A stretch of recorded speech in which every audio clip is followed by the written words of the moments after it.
Okay, here's what the insurance need on 4870 Cloister. Here's the house on 4870 Cloister, Memphis, Tennessee 38118. All of this needs to be level out. So you just put some concrete on it, make it level for me.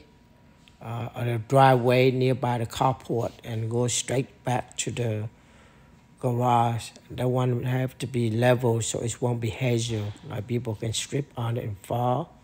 I'll go to the other one of 4670 close Chancellor. It got only the hairline right here. I did the video. As soon as you walk out, there's a line right there.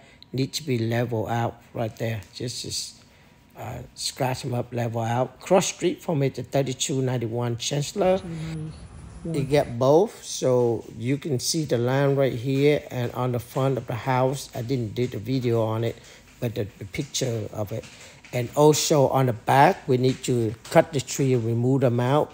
Also trim the branch so you can have it not touch the house. Call me 901-503-3947 with any question. Thank you very much for your help.